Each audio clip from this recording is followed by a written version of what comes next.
¿Qué tal, amigos? Soy César Villafranca. Los dejo en la conferencia con el actor, productor y escritor Mario Iván Martínez, quien presenta la obra Van Gogh, un girasol contra el mundo. Sean ustedes bienvenidos.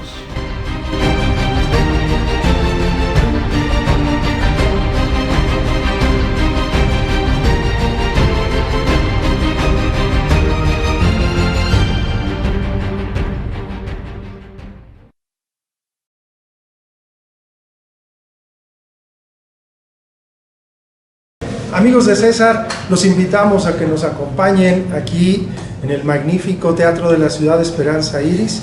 Habremos de compartir con ustedes Van Gogh, un girasol contra el mundo, un trabajo escénico que pretende ahondar en los encuentros y desencuentros amorosos, así como la evolución pictórica de uno de los máximos genios del postimpresionismo, Vincent Van Gogh.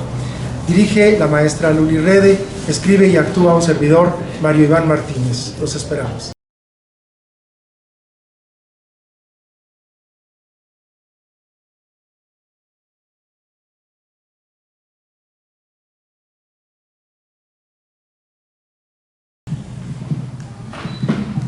Decía Van Gogh: los pescadores saben que el mar es peligroso y la tormenta terrible, pero eso no les impide hacerse a la mar. Y la normalidad es un camino pavimentado. Sirve perfectamente para caminar, pero nunca crecerán flores en él. En su pensamiento, Vincent Van Gogh nos exhortaba a arriesgarse. Ese es el camino que él tomó en el arte. La búsqueda constante de su identidad a pesar de las vicisitudes y de la incomprensión. Agradecido y muy enfáticamente quise comenzar con esta cita, porque este proyecto habla de la necesidad también de un servidor, de un actor mexicano, por seguir autogestionando mis proyectos, respetando las distancias con este genio del postimpresionismo. Es un proyecto que ha tenido múltiples aristas y que también tiene su dosis de riesgo, de aventura. Hemos de presentar aquí con ustedes el 7 de octubre a las 7, está fácil, 7 de octubre a las 7, Van Gogh, un girasol contra el mundo. Lo enfatizo porque la obra original nació en un formato para 3 actores. Quise abordar a la vida de Van Gogh como el explorador y sacar a la luz muchos aspectos de su vida que son poco conocidos, con los cuales no estamos tan familiarizados. Ergo, que su padre era predicador y que en sus inicios él quiso ser predicador como su padre. Fracasó porque era muy apasionado, la gente acababa saliéndose de la iglesia, ¿verdad? Luego marchante de arte. La familia Van Gogh eran o predicadores o marchantes de arte.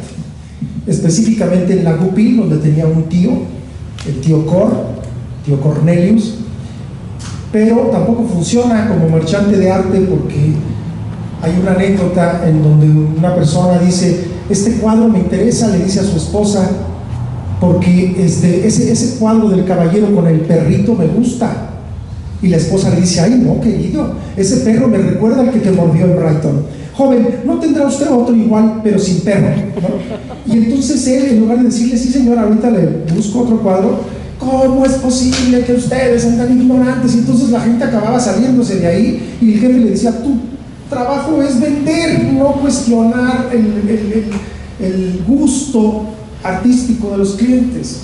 Pero él decía, Delacroix decía: toda obra de arte debe ser una fiesta para la vista. Aquí andamos en esos inicios, en su relación con la prostituta Clasina María Hornig, con quien vivió un año, quiso casarse con ella ante el oprobio de su familia, y no fue hasta que Teo, su hermano, quien sí fue exitoso como marchante de arte y lo apoyó. Sin él no conoceríamos a Van Gogh, no existiría Van Gogh, punto. Lo amenaza literalmente diciéndole: tienes que elegir entre ella o el arte. No son más que dos seres solitarios que se brindan calor humano, no más. Entonces el mismo Van Gogh dice: mi vida amorosa ha sido un compendio de infortunios. Ahondamos en los encuentros y desencuentros amorosos de Van Gogh, así como su evolución pictórica. Creo que para llevarlo a escena, su historia quedaría coja si no se abunda en ambos temas, que es un poco lo que pasaba en el documental al cual le puse voz. Se concentraba casi totalmente en su evolución pictórica, y pues necesariamente había que tocar algunos asuntos de su vida íntima y personal, pero eso se quedaba un poco subordinado. Pero para la propuesta dramática me interesó abundar en ambas cosas: el misterio de su muerte, investigar más acerca de si realmente se suicidó, que yo estoy convencido después de mi investigación que fue un asesinato imprudencial cometido por un adolescente siniestro que se llamaba René Secreta, que vivía en Auvers-sur-Oise y que se dedicó a hacerle bullying a Vincent desde que llegó a ese pueblo. Y acababa de estar un circo temático sobre Billy the Kid en Auvers-sur-Oise. Billy the Kid era como el Superman para los niños decimonónicos. Entonces se disfraza de Billy the Kid y literalmente agarra de indio piel roja a Vincent, porque él acababa de salir del hospital, estaba pintando más que nunca, y un día sale a pintar y a los 15 minutos regresa caminando a la pensión con un tiro en el estómago, desangrándose y con una carta en su saco que se cubre de sangre, pero una carta que está a la mitad para su hermano Theo, en donde no hay asomo de querer suicidarse. Incluso le está pidiendo material, que le envíe de París más material para seguir pintando.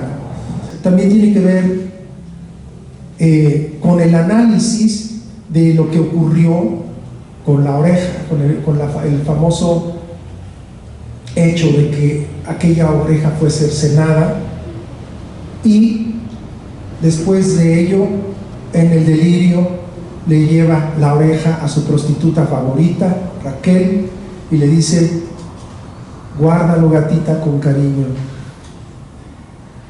Hay muchas teorías alrededor de esto, y la única versión que tenemos de lo que ocurrió en ese momento es de Paul Gauguin, con quien convivía en ese momento en la Casa Amarilla. Entonces esa es otra temática. ¿De qué se trata? De pintar un panorama más amplio, un mosaico más extenso de este hombre culto, porque hay que recordar que él salía a pintar con sus lienzos y sus pinceles, pero siempre con un libro bajo el brazo. No era este homeless loquito que muchas veces se asocia con Van Gogh. Sí, tuvo graves problemas psicológicos. Era, por un lado, un hombre sensible, culto, todo un poeta, y por otro un hombre intolerante, torpe en sus relaciones con las mujeres, prostibulario, se contagia de sífilis, se le caen todos los dientes, por eso en sus cuadros nunca lo vemos sonriendo, es muy reticente a las fotografías.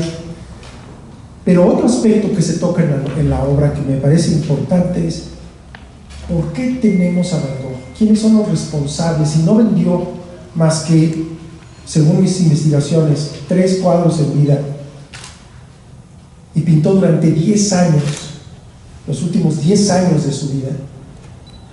Fue gracias a 2 personas: su hermano Theo Van Gogh, quien fue su amigo, su mecenas, su confidente. Es la relación fraterna más entrañable del arte que testimonia su correspondencia de 15 años ininterrumpida. Pero imagínense, muere Vincent en julio de 1890 y en enero de 1891 también por los estragos de la sífilis muere Theo Van Gogh. Y la esposa de Theo, Johanna Bonger de Van Gogh, se encuentra en su casa con 900 pinturas, 148 acuarelas, 360 dibujos y 34 autorretratos que nadie quiere. Y no nada más nadie quiere, sino repudian. Hay un movimiento en París que aboga porque las pinturas de Van Gogh, la incomprensión llegaba a tal grado que las pinturas de Van Gogh podían causar la locura. Cuando mueren su esposo y su cuñado, su familia en Ámsterdam, hay que recordar que eran holandeses, dice: ¿qué estás esperando? Quema por favor ya todo eso, tíralo y regrésate a abrir una casa de huéspedes acá, porque además tiene un hijo de 1 año.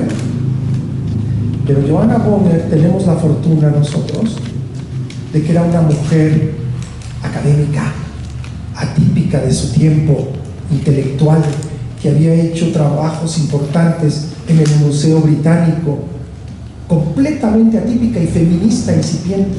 Y ella dice: no, la cámara fotográfica va a enseñar al hombre a repensar el arte. Y año con año se da a la tarea de exhibir las pinturas de su cuñado, que además son su boleto a la sobrevivencia, porque, pues, ¿cómo le hacen? De pronto viuda con un niño y con todo este material, o lo coloca o lo coloca. Y además se da la tarea de publicar las cartas y descubre en ellas un material literario fascinante. Descubre que todas las cartas de Vincent a Theo están repletas de bocetos, cargadas de una prosodia elocuente, elegante, inteligente, culta. Dice: por aquí voy. Y como políglota, cada año se da la tarea de traducir las cartas a distinto idioma, se acerca a varios editores y hasta hoy tenemos el famoso libro Cartas desde la locura entre los dos hermanos. Son gracias a ellos dos hasta que Johanna en 1905 consigue su primera gran exposición de Van Gogh en Holanda, en el Salón Panorama, y en su diario escribe: hoy la gente no se reía, la gente no se burlaba, nadie me preguntaba si esas pinturas las pintó un niño, porque así les preguntaban: ¿es que lo pintó un niño?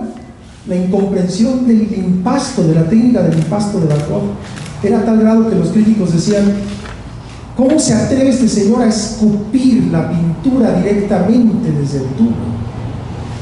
Pero hoy los visitantes caminaban entre las pinturas de mi cuñado como en misa. Hoy entendieron a Van Gogh. Y esa es la tarea que ella se da. Su pintura es muy distinta, sus cuadros son muy distintos, Vincent. Si cada cuadro fuera una vida, usted habría vivido por lo menos 8. Y es que sí, cuando él llega a París en 86 y descubre a Monet, a Manet, a Degas, a Toulouse-Lautrec, a Gauguin, a Pizarro, se va para atrás y dice: tengo que apurarme, esto es lo que yo quiero hacer. Y los cuadros de Van Gogh en esos 2 años en la estancia parisina son o imitaciones, versiones de Serrat o de Pizarro o de Toulouse, hasta que llega a su estilo propio, que descubre en Arnés cuando se va en marzo de 1888. Y a partir de ahí ya identificamos a Van Gogh. Ánimo, le dice el doctor. Ay, doctor, tal vez esté pintando para gente que aún no nace. Nosotros. Se acerca Vincent como viendo el futuro, y de pronto los que están sentados entre el público se dan cuenta que ellos son los protagonistas de esa frase. Nosotros que ahora nos podemos conmover con una pintura de Van Gogh y que en ese tiempo sufrieron el rechazo, el repudio, la incomprensión, ¿no? Definitivamente los lirios que pintan el Hospital Psiquiátrico de San Remy es mi obra favorita. Ahora, con los girasoles, mucha gente me dice, ¿qué opina de los girasoles? Hizo 7 versiones de los girasoles. Y los hizo para recibir a su amigo Paul Gauguin en la Casa Amarilla, que estaba vacía, y el cuarto de Gauguin estaba vacío. Entonces él decide, y se lo cuenta Teo, decidí decorar su habitación con varios estudios de girasoles, enormes girasoles casi del tamaño de una pared. Me quedó magnífica. El resultado es una especie de sinfonía en azul y amarillo. He descubierto que esta flor es propia de mí. La he pintado en todas sus etapas, desde su nacimiento, la flor enfrentando al sol, enfrentando al mundo. Así soy yo, Teo. Piensa, soy un girasol contra el mundo. Le escribí. Ergo, el título de este proyecto. Sí. Muchos años después, estamos recolectando las flores que sembrara Van Gogh en su tiempo. Estimo para adolescentes y adultos. Por ende, y por tanto, mi trabajo para niños, mi trabajo familiar, se propone en la Ciudad de México. Claro, estamos de gira con muchos proyectos familiares constantemente. En los últimos 20 años he tenido el afán de crear diversas propuestas familiares, por supuesto con los 2 espectáculos de Cricri, pero ahora en octubre y noviembre vamos a estar con ¿Qué me cuentas, Don Quijote? Una adaptación para niños y jóvenes sobre el ingenioso hidalgo Don Quijote de la Mancha, que estrenábamos aquí junto en el Palacio de Iturbide, justo cuando se conmemoraron los 400 años de el ingenioso hidalgo Don Quijote de la Mancha. Y esta versión la he venido compartiendo durante todos estos años, sin diluir la esencia cervantina. Lo que pretende esa adaptación es poner a los jóvenes en contacto con esta pareja icónica y de ese cariño que surja por Don Quijote y Sancho Panza. Mi afán es que más adelante se aventuren en la máxima novela de nuestra lengua, la conozcan. Así lo hicimos con Mozart. Vamos a estar todos los domingos de octubre y noviembre con Quijote, y luego en diciembre, los 3 primeros domingos de diciembre, con el espectáculo Una Navidad de Cuentos, Fábulas y Villancicos para las fiestas de diciembre. Es decir, nos seguimos en el Hidalgo hasta en la tercera semana de diciembre. Pero también a aquellos de ustedes que quieran y puedan compartir nuestro teléfono de informes vía WhatsApp, estamos siempre atentos en el 55 37 33 36 41. 55 37 33 36 41. No nada más para los eventos escénicos, sino para aquellos que estén interesados en saber más sobre las publicaciones. Esta, por ejemplo, es una publicación que tiene que ver con mi afán de darme a conocer con los niños, dar a conocer mis inicios como niño actor, mis aventuras con mis amigos, mi relación con mis padres, y se titula Güerito de Rancho, anécdotas de un niño actor mexicano. Y acabo de publicar también, recién salidito del horno, Fantasía Zoológica, poemitas para peques. Todos estos libros para niños, ilustrados por supuesto por el genial maestro Juan Gedovius, quien también ha ilustrado mis audiolibros desde hace 20 años. Entonces, bueno, en suma, aquí el 7 de octubre a las 7 de la noche, con Van Gogh, Un girasol contra el mundo, y los programas familiares aquí juntito en el Teatro Hidalgo, atrás de Bellas Artes, ahora con ¿Qué me cuentas, Don Quijote? Y próximamente Una Navidad de Cuentos. Bueno, soy embajador de la obra de Francisco Gabilondo Soler desde hace 15 años exactamente. Me convocó don Tiburcio Gabilondo Gallegos, quien es hijo, heredero y salvaguarda de los derechos del Benito Cantor, para celebrar, ser parte de los festejos del centenario del natalicio de don Pancho en 2007. Y desde entonces he tenido la oportunidad de propiciar 3 discos, 2 espectáculos escénicos. El 15 de octubre de 1934, a las 13:15 horas, se escuchó por primera vez en los aires de la W: ¿quién es el que anda aquí? Así que el año próximo es un año muy importante para los que nos dedicamos a difundir la obra de Benito Cantor, ya que cumple 90 años el personaje. Y coincide entonces con la publicación que tendrá lugar en la primavera de 2024 de este libro, que complementa a estos dos, que hace una trilogía con estos dos sobre la infancia de personajes célebres. El libro es el resultado de muchas horas de entrevistas deliciosas a don Tiburcio Gabilondo. Tuve el privilegio de ser recibido en su casa en Texcoco, de sentarme en la silla de don Francisco Gabilondo Soler con sus cenizas atrás, de tener en mis manos las partituras, sus libros, rodeado de todo lo que me apasionaba, un hombre renacentista de su tiempo, astrónomo profesional.